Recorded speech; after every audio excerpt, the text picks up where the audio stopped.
India SC ST BC minorities united forum ఆధ్వర్యంలో ఈ నెల 26వ తేదీన రాజ్యాంగ రక్షణ సైన్యం ఏర్పాటు చేస్తున్నట్లు పందిటి సుబ్బయ్య, వేగూరు విజయ్ కుమార్ తదితరులు తెలిపారు. ఈ సందర్భంగా వారు మాట్లాడుతూ అంబేద్కర్ రాజ్యాంగాన్ని ఆర్ఎస్ఎస్ మార్చాలని చూస్తున్నారని ఆరోపించారు. ఈ విధానానికి వ్యతిరేకంగా అందరూ ఐక్యం కావాలని పిలుపునిచ్చారు. అధిక సంఖ్యలో పాల్గొని కార్యక్రమాన్ని విజయవంతం చేయాలని సూచించారు. ఈ కార్యక్రమంలో Dega Ravi Raghavendra, Kudumula Subbarao, Sundaram, Venkataramana, Rayappa, Shekhar, N Ramanaiah, KV Ramanaiah, Khadarali, all India SC ST BC minorities united forum సభ్యులు అధిక సంఖ్యలో పాల్గొన్నారు.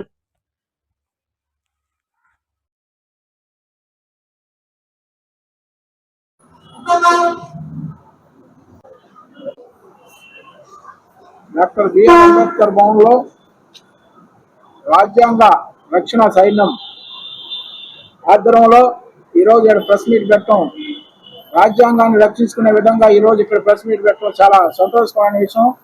ఎందువల్లంటే రాజ్యాంగం లేకపోతే మనం ఇక్కడ కూర్చోలేము. ఈరోజు రాజ్యాంగం ఉంటేనే ఈరోజు మన అందరితో కూడా సమానంగా తిరగలుగుతున్నాము. అందరితో పాటు అన్ని మంచి బట్టలు వేసుకొని తిరగలుగుతున్నాము. అదేవిధంగా డాక్టర్ బిఆర్ అంబేద్కర్ రాసిన రాజ్యాంగం లేకపోతే మనకు మనుగడే లేదని మనం ఒక్కసారి తెలియజేస్తా ఉన్నాం. ఎందువల్లంటే రాజ్యాంగాన్ని రక్షించుకోవాలంటే ఎస్సీ ఎస్టీ బీసీ మైనార్టీలు అందరూ కూడా ఏకతాటిపైకి వచ్చి ఒక నెల్లూరు జిల్లానే కాదు రాష్ట్రం మొత్తం మీద, భారతదేశం మొత్తం మీద కూడా ఈ రాజ్యాంగం రక్షణ సైన్యం అనే విధాన్ని మనం భారతదేశం మొత్తం మీద తీసుకుపోయే విధంగా కూడా మనందరం ప్రయత్నం చేయాలని నేను తెలియజేస్తా ఉన్నాను. ఎందువల్లంటే ఇది ఒక ఎస్సీలకే రాజ్యాంగం కాదు, భారతదేశంలో ఎస్సీ ఎస్టీ బీసీ మైనార్టీలు అందరూ కూడా ఈ రాజ్యాంగంలో పొందుపరిచిన అంశాలు అన్నీ ఉన్నాయి. అందువలన ఈ రాజ్యాంగాన్ని రక్షించుకోవాల్సింది ఒక ఎస్సీలే కాదు, భారతదేశంలో 85% మొత్తం ముస్లిం మైనార్టీ అందరూ కూడా రక్షించుకోవాల్సిన అవసరం ఎంతైనా ఉందని తెలియజేస్తా ఉన్నాం.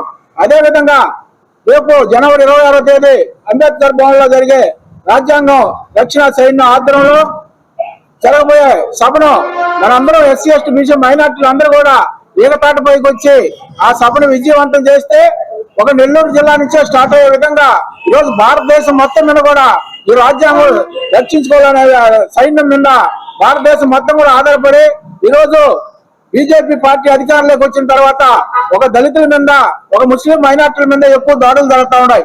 ఎందువల్లంటే ఈ ఎస్సీలు ముస్లిం మైనార్టీలు అయితే మనకి ఎదురు తిరిగి మనల్ని కూడా ఏం చేసేదానికి కూడా సిద్ధపడతారు. పొరవాళ్ళు ఎవరు మన జోలికి రారు. తర్వాత మనం ఆర్ఎస్ఎస్ రాజ్యాంగం నడిపితే మనల్ని అడిగేవాళ్ళు అనే విధంగా ఈరోజు బీజేపీ పార్టీ ప్రవర్తిస్తుంది. దాన్ని మనం ఇప్పుడే కానీ ఖండించకపోతే భారతదేశం మొత్తం మీద రాజ్యాంగాన్ని మార్చేసి ఈరోజు దళితులకు కాలు రాసే విధంగా ప్రయత్నం చేస్తామని తెలియజేస్తా ఉన్నాం. అందువలన ఈ భారత రాజ్యాంగం రక్షించుకోవాల్సిన అవసరం మన ఎస్సీ ఎస్టీల మీదే కాదు, భారతదేశంలో 85% మీద రాజ్యాంగాన్ని రక్షించుకోవాల్సిన అవసరం ఉందని తెలియజేస్తా ఉన్నాం. అందరికీ జై భీమ్. వర్ధిల్లాలి భారత రాజ్యాంగం. నా పేరు సుందరం, బహుజన ఐక్య వేదిక రారాసాయి అధ్యక్షుడిగా పనిచేస్తున్నాను. మిత్రులారా, ప్రపంచ ప్రసిద్ధిగాంచినటువంటి భారత రాజ్యాంగం అమల్లోకి వచ్చింది మొదలు భారతదేశంలో భారత రాజ్యాంగ వ్యతిరేక శక్తులు బాహాటంగానే బహిరంగంగానే ఈ రాజ్యాంగాన్ని మేము ఆమోదించము, మేము గౌరవించము, దీన్ని ఏనాటికో ఒకనాటికి ఖచ్చితంగా రద్దు చేస్తాము అని చెప్పి ఈ మనువాద భావజాలముతో కూడినటువంటి రాజ్యాంగేతర శక్తులు పనిచేస్తూ ఉన్నాయి. ఇది చాలా ప్రమాదకరమైనటువంటి పరిస్థితులు దాపురించాయి దేశానికి. మరి ఎంతో కఠోరమైనటువంటి శ్రమ కోర్చి రాజ్యాంగ నిపుణులు, అందులో భారతరత్న విశ్వరత్న బాబాసాహెబ్ అంబేద్కర్ నేతృత్వంలో రచించబడినటువంటి భారత రాజ్యాంగాన్ని సర్వజన హితాయ సర్వజన సుఖాయ అనేటువంటి నేపథ్యంతో రూపొందించబడినటువంటి భారత రాజ్యాంగం రూపుమాపడానికి చేస్తున్నటువంటి శక్తుల్ని మనం చూస్తూ ప్రజాస్వామ్యవాదులు ఉండకూడదు. ఇది చాలా ప్రమాదము. కాబట్టి అందులో భాగంగానే ఈరోజు నెల్లూరు జిల్లాలో మన రాజ్యాంగ రక్షణ సైన్యం అనేటువంటి ఒక సంస్థని మనం ప్రారంభం చేసుకుంటున్నాం. కాబట్టి ప్రజాస్వామ్యవాదులు, భారత రాజ్యాంగ ప్రేమికులు అందరూ ఈ ఉద్యమంలో పాల్గొని భారత రాజ్యాంగాన్ని పరిరక్షించుకోవడం కార్యక్రమంలో పాల్గొని ఈ కార్యక్రమాన్ని జయప్రదం చేయవలసిందిగా జనవరి 26వ తారీఖున రిపబ్లిక్ డే సందర్భంగా నెల్లూరు ఇదే అంబేద్కర్ భవన్లో ఈ రారాసై రాజ్యాంగ రక్షణ సైన్యం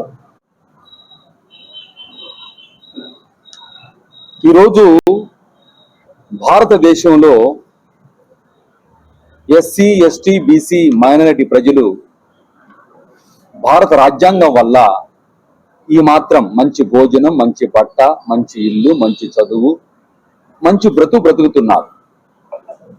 ఇదంతా ఏ దేవుడు లేక ఏ దేవత, ఏ రాజకీయ పార్టీ, ఎవరి చలవ, ఎవరి శ్రమ, ఎవరి త్యాగం వల్ల కాదు.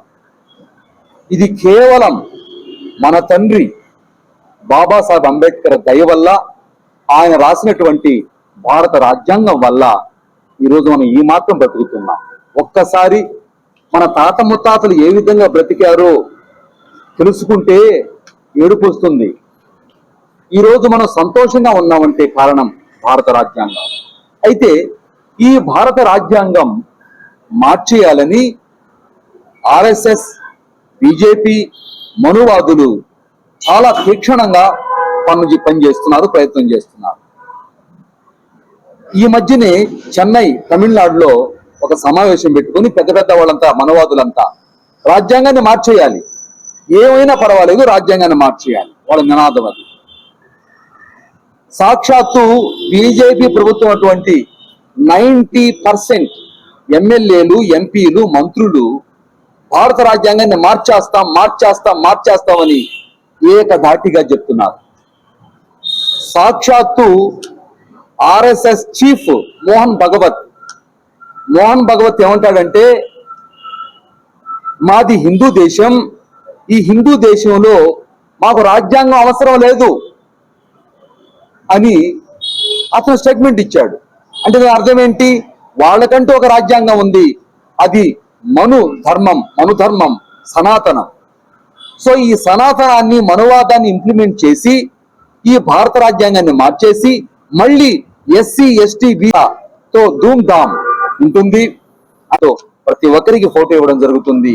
మా లక్ష్యం, మా ఆశయం, మా కోరిక ఏంటంటే భారత రాజ్యాంగాన్ని కాపాడుకుంటూ ఈ భారత రాజ్యాంగం ప్రకారం ప్రజాస్వామ్యబద్ధంగా ఈ దేశం ముందుకు వెళ్ళినటువంటి ఆలోచనతో ముందుకెళ్తున్నాం.